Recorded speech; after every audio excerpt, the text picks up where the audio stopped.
S. ரொம்ப நாளாக நான் ஒரு விஷயம் வந்து நியூஸில் பார்த்தேன். நியூஸில் வந்து இந்த மாதிரி பைக் டாக்ஸி வந்து தடை பண்ணியிருக்காங்க.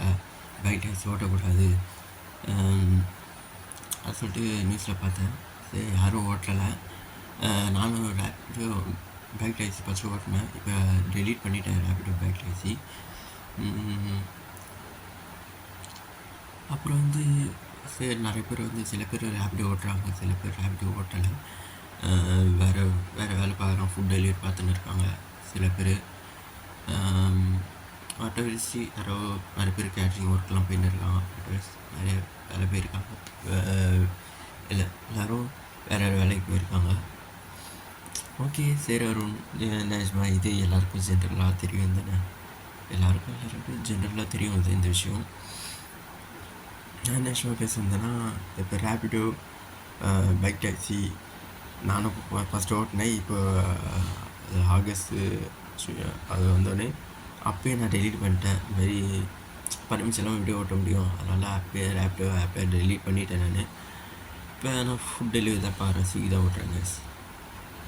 எதுக்கு ரிஸ்க்கு சொல்லிவிட்டு ரிஸ்க் எடுக்க தேவையில்ல, நம்ம ரேபிடோ ஆப்பை டெலிட் பண்ணிடலாம். டெலிட் பண்ணி நம்ம வேறு எதாவது வேலை பார்க்கலாம், ஃபுட் டெலிவரி வேலை பண்ணலாம் சொல்லிட்டு இப்போ ஃபுட் டெலிவரி வேலை பார்த்துன்னு இருக்கேன். ஸ்விக்கி ஓட்டுறேங்க. அப்புறம் என்ன விஷயம் பேசுனா, எனக்கு மனசு கொஞ்சம் கஷ்டமாக இருந்தது. அது என்னது சொல்லிட்டு சால்வ் பண்ணுறேன். சில பேர் ரேப்பிடோ பைக் டாக்ஸி ஓட்டுறாங்க, கேப் ஓட்டுறாங்க, அப்புறம் வந்து ஆட்டோ ஓட்டுறாங்க. சரி, பைக் டாக்ஸியில் ஒரு ஆள் தான் போக முடியும். எல்லோரும் யோசிச்சுக்கோ, பைக் டாக்ஸியில் ஒரு ஆள் தான் போக முடியும். ஆட்டோவில் ஒரு 5 பேர் 3 பேர் போகலாம். கேபில் கூட ஒரு 5 பேர் 3 பேர் கூட போகலாம். பெரிய கார் இருந்தால் ஒரு 6 பேர் கூட போகலாம். ஏன் பைக்கில் போகிறவங்கள போயிட்டு ஏன் பிடிச்சி அவங்கள அடித்து போலீஸ் ஸ்டேஷன் ஓப்பன் இருக்கீங்க? ஒன்றும் புரியல. நீங்களாம் போலீஸா? நான் ஒரு கேள்வி கேட்குறேன். நீங்கள் ஒரு ஒரு மது ஒழிக்கிற சொல்லிட்டு ஒரு அரசாங்கம் வந்தது. ஆனால் மது இன்னும் ஒழிக்கலை. கோயில் பக்கத்தில் மது இருக்குது. ஒரு ஸ்கூல் பக்கத்தில் ஒரு தள்ளி போனால் அங்கே சரக்கு விற்றுன்னு இருக்காங்க. போதைப் பொருளும் கலாச்சாரம்லாம் போயின்னு தான் இருக்குது. நானும் நிறைய பேர் கம்ப்ளைண்ட் பண்ணியிருப்பேன். இங்கே நானும் சிஎம்சியில் ஏற்கனவே கால் பண்ணி அவன் மெயிலில் அனுப்பிச்சிட்டு அவன் கால் பண்ணேன். அவங்களுக்கு கம்ப்ளைண்ட்டு நம்பரும் கொடுத்தாங்க. ஆர்டிஸ்ட் நம்பர் சொல்லிட்டு நம்பர் மாதிரி கொடுத்தாங்க. சரி, நம்ம வெயிட் பண்ணி 2 வீக்ஸ் ஆச்சு, 3 வீக்ஸ் ஆச்சு, 1 மந்த் ஆகிடுச்சு. அந்த கம்ப்ளைண்ட் எடுக்கவே வேலை. அந்த போதைப்பொருள் அங்கே தான் அந்த ஏரியாவில் தான் புழக்கப்பட்டு புழக்கம்னா எடி எனக்கு தெரியல. அந்த ஏரியாவில் தான் அந்த ட்ரக்ஸு தொழில் இதுமாரி கஞ்சா அதெல்லாம் அந்த சின்ன பசங்களாம் அந்த சப்ளை பண்ணி எடுத்துகிட்டு அந்த வேலை நடந்துன்னு ப்ரூஃபோட மெயில் அனுப்பிச்சி விட்டு அப்புறம் நீலாம் ஸ்டேஷனில் கம்ப்ளைண்ட் பண்ணி எல்லா ப்ரூஃபும் ஈஸியாக நீலாம் ஸ்டேஷனில் கம்ப்ளைண்ட் பண்ணி எல்லா ப்ரூஃபும் கொடுத்தாச்சு. ஆனால் சரியாக ஆக்ஷன் எடுக்கலை. எம்எல்கிட்டையும் ஈஸியாக சரவணகிட்டையும் இந்தமாரி இஷ்யூவாக நான் ஏற்கனவே பேசியிருந்தேன். எங்கள் கேமரா வைக்கணும், அதனால் இந்தமாரி தப்புலாம் குறையும் சொல்லிட்டு சொல்லியிருந்தோம். ஆனால் அவர் சரி ஆக்ஷன் எடுக்கலை. சரி அருண், நீ என்ன அருண் நீ பேசுகிற பார்த்தா எங்கேயோ கதை எங்கே இட்டுன்னு போகிற, இங்கே வா அப்படின்னு சொல்லிட்டு சொல்லையா. சரி அருண், சரி இந்த தப்புலாம் செட்டு ஒரு நல்ல விஷயம் பார்த்தீங்களா பண்ணுறது ஓகே. அதுக்கு போயிட்டு நீங்கள் போலீஸு நான் யார் தெரியுமா இது பழைய கதைலாம் இது இருக்குது செய்ய. எனக்கு வந்து என்ன பாதிச்சுன்னா, வாழ்வா தெரியாத ஒரு ரேபிடோ பைக் டாக்ஸி வந்து அவர் ஓட்டுறாரு. அவர் தமிழர் தானே. நம்ம தமிழ்நாட்டில் நம்மளுக்கு வாழறதுக்கு தகுதி இல்லைன்னா அவ்வளோ தமிழ்நாட்டில் எவ்வளோ வெக்கக்கேடு, எவ்வளோ அசிங்கமாக இருக்குது. ஒரு தமிழன் போய்ட்டு ஒரு தமிழன் போய்ட்டு அடிக்கிறது எவ்வளோ கஷ்டம் இருக்குது. அது தப்பு தானே. அது நமக்கு வந்து தமிழர் நம்ம ஒத்துக்கமாக இருக்கணும்.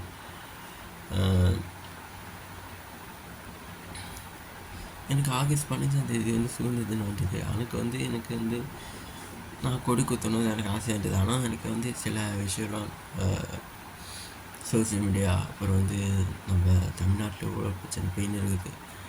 புது ஆட்சி வந்தாலும் ஆனால் ஆட்சி தான் மாறிக்கே தவிர சில விஷயம்லாம் மாறவே இல்லை. இன்னும் மாற்றம் ஆனால் பழைய விஷயம்லாம் அப்படியே தான் நடந்துன்னு இருக்குது.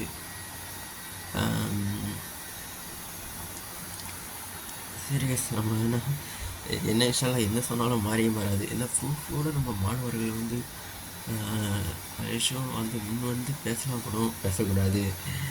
அதுக்கப்புறம் நேற்று ஒரு நியூஸ் பார்த்தேன். ஜூலையில் ஆகஸ்ட் 18ஆம் நியூஸ் பார்த்தேன்.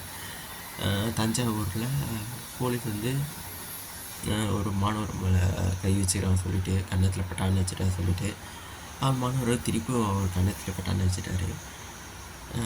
இது என்ன விஷயம்னா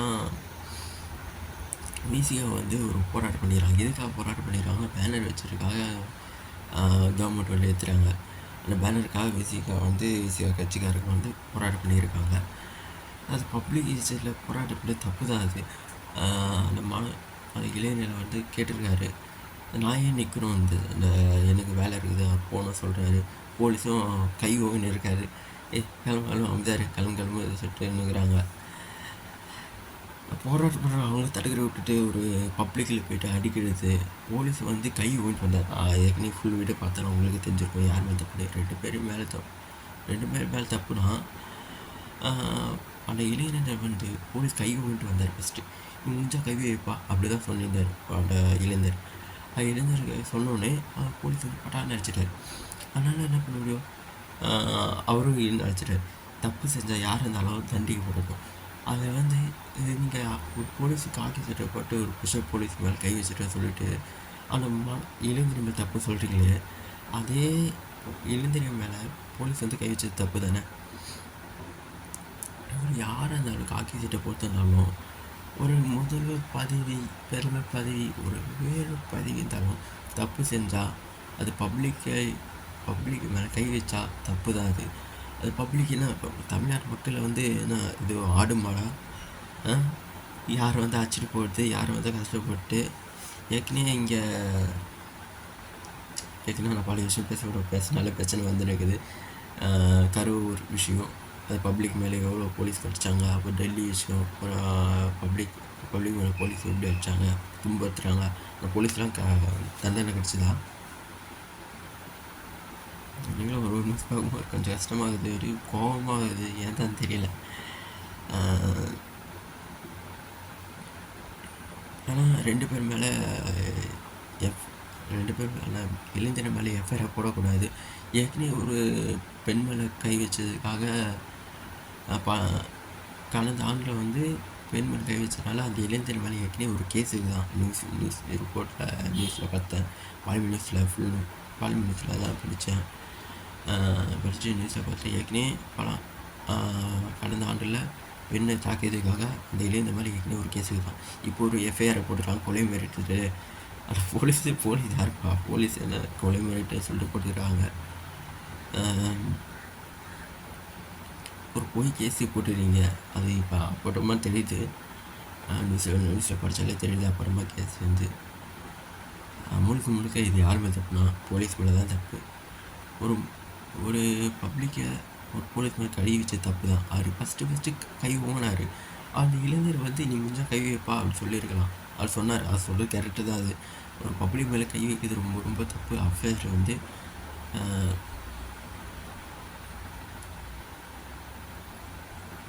இது வந்து பப்ளிக் பவர், ஒரு போலீஸ் இருக்கீங்க நீங்கள். இது வந்து ஜென்ரலாக நடந்துட்டு தான் இருக்குது. ஆனால் இதெல்லாம் என்ன விஷயம் போனாலும் இது நடந்துட்டு தான் இருக்கும். நம்மள பழகி பேச்சில் தமிழ்நாட்டு மக்களுக்கு வந்து மாணவர் சூடு சொன்ன எதுவுமே இல்லாமல் எந்த கட்சிக்காக பண்ணாலும் இது நாம் தமிழ் கட்சியில் வந்து நம்ம கரூர் விஷயத்துக்கு கூட நம்ம கரூர் மக்களை நம்ம தமிழ்நாடு மக்கள் தானே, தமிழ் தானே பேசுகிறாங்க. அதனால் அவங்கள பற்றி ஏதோ சாவர கூட்டம் தான் சொல்கிறாரு. ஏற்கனவே பல விஷயம் வந்து சர்ச்சையாக பேருக்குது. அது சீமானு பேசுனதெல்லாம் சாவர கூட்டம் தான், தக்கரு கூட்டம் தான் சொல்லியிருந்தார். இப்போ அவன் மக்கள் வந்து தக்க பதிலடி கொடுத்து ஒரு ஆட்சியே வேணாம் சொல்லிட்டு போட்டுருக்காங்க. சில கட்சியில் மக்கள் பக்கம் தான் இருக்கீங்களா கூட தெரியல. ஒரு விசிகா வந்து இப்போ வந்து ஆட்சியில் வந்துட்டாங்க. பதவிகள் வந்து இப்போ எம்எல்ஏவாக இருக்காங்க. எதுக்கு போராட்டம்னு ஒரு பேனருக்காக ஒரு போராட்டம் மக்கள் தொந்தரவு பண்ணி எதுக்கு போராட்டம் பண்ணணும் கூட ஒன்றும் புரியல. போலீஸ் வந்து யாருக்கு சப்போர்ட் இருக்காங்க, மக்கள் சப்போர்ட் இருக்காங்களா, கவர்மெண்ட் சப்போர்ட் இருக்காங்களா, அவங்களுக்கு வந்து தனி ஈவுகம் இருக்குதா அப்படி தெரியல. வாட் எவர் சி ஒன்றும் புரியல கேஸ். ஆனால் பப்ளிக் மேலே கை வச்சது ரொம்ப ரொம்ப தப்பு. அஃபேர் வந்து நான் பப்ளிக் சப்போர்ட்டாக தான் இருப்பேன். பொதுவாக ஒரு மாணவனா பொதுவாக சப்போர்ட்டாக தான் பேசியிருக்கேன் நான். என்னோட கருத்து நான் தனிப்பட்ட கருத்து நான் சொன்னேன். ஆனால் பப்ளிக் மேலே கை வச்சு ரொம்ப ரொம்ப தப்பு. இப்போ வந்து கேஸ் வேறு போட்டுருக்காங்க. அது பொய் கேஸாக உண்மை கேஸாக கூட தெரியல. அது முழுசாக விசாரித்து நியூஸ் போட்டு நீங்கள் தான் சொல்லணும். நாங்கள் முழுக்க நான் நியூஸில் பார்த்துன்னு இருக்கேன். நியூஸில் வரதை உண்மை சொல்லிட்டு நாங்கள் பார்த்துன்னு இருக்கோம், பேசின்னு இருக்கோம். யாருமே தப்பு சொல்லிவிட்டு முழு டீட்டெயிலும் நியூஸில் போடுங்க. நல்ல நியூஸாக போடுங்க, உண்மையான நியூஸாக போடுங்க. அப்புறம் சில கட்சிக்காரன் வந்து நியூஸ் ரிப்போர்ட்டு அடிக்கிறான்னு சொல்லிட்டு சில நியூஸில் தான் பார்த்தேன். ஓஎஸ் என்ன போல் வாழ்க்கை நல்ல விஷயம்லாம் நடந்தால் நல்லா தான் இருக்கும். ஆட்சி மாறிச்சு, மக்களும் சில பேர் மாறி தான் புது ஆட்சி கொண்டு வந்திருக்காங்க. மக்கள் ஆட்டை பேசி மக்களை மாறிட்டாங்க, நல்ல ஆட்சி கொண்டு வந்துட்டாங்க. எனக்கு நான் விஜயனை மேலே ரொம்ப நம்பிக்கைப்பா. விஜயனை வந்துட்டார், விஜயனை வந்து மக்களுக்கு நல்லதான் செய்வான்னு சொல்லிட்டு எனக்கு ரொம்ப நம்பிக்கை. எனக்கு முழுக்க விஜயனை மேலே மட்டும் தான் நம்பிக்கை. விஜயனுக்காக தான் ஓட்டு போட்டு நாங்கள் ஜெயிக்க வச்சோம். என் ஃப்ரெண்ட்ஸ்லாம் விஜயனுக்காக ஓட்டு போட சொல்லி எனக்கு ஓட்டு ஐடி இல்லைன்னா கூட விஜயனுக்காக ஓட்டு போட ஒரு புது ஆட்சி மாறணும்னு சொல்லிட்டு விஜயனை ஓட்டு போட்டு ஜெயிக்க வச்சுருக்கோம், முதலமைச்சராக வச்சுருக்கோம். அப்புறம் வந்து ஒரு சர்ப்ரைஸ் வேறு இருக்குது. என்ன சர்ப்ரைஸ் வேறு நீங்கள் கேட்பீங்க. எங்கள் விஜயனை பிரதமர் ஆக்கணும்னு சொல்லிட்டு ஒரு ஆசை. அவங்க தமிழ்நாட்டிலேருந்து ஒரு பிரதமர் போகணும்ல, அதனால தான் ஆசை. எது வேணால் நம்ம ஆசையோட பெருசாக ஆசை பண்ணல. விஜயனை இருக்க சொல்லியிருக்கல. லாஸ்ட்டாக ஒன்று சொல்கிறேன். நம்ம தமிழே சண்டை போட தேவையில்ல. நம்ம தமிழர் வந்து அண்ணன் தம்பியா சகோதரா. எனக்கு போலீஸ் மேலே தனிப்பட்டு எனக்கு கோபம் வெறுப்பு எதுவுமே இல்லை. அவங்களும் தமிழர்கள் தான், நானும் தமிழர்கள் தான். ஒரு மனிதனாக பார்த்து ஒரு இந்தியனா சுதந்திரமாக வாழுங்க. மனிதனை மதிங்க. யாரும் சண்டை போட்டது எனக்கு சின்ன வயசு சண்டை போட யாரையும் எனக்கு பிடிக்காது. பேசுங்க கருத்துக்கள், ஆனால் வன்முறை யார் மேலே கை வைக்காதீங்க. கை வைக்காமல் பேசுங்க, பேசி சால்வ் பண்ணுங்கள். சண்டை போடாமல் ஒத்தியமாக இருங்க. எல்லோரும் ஒத்தியமாக இருப்போம். யாரும் சண்டை போடாமல் ஒத்தியமாக இருங்க. எஸ் என்ன போல் வாழ்க்கை பை எஸ்.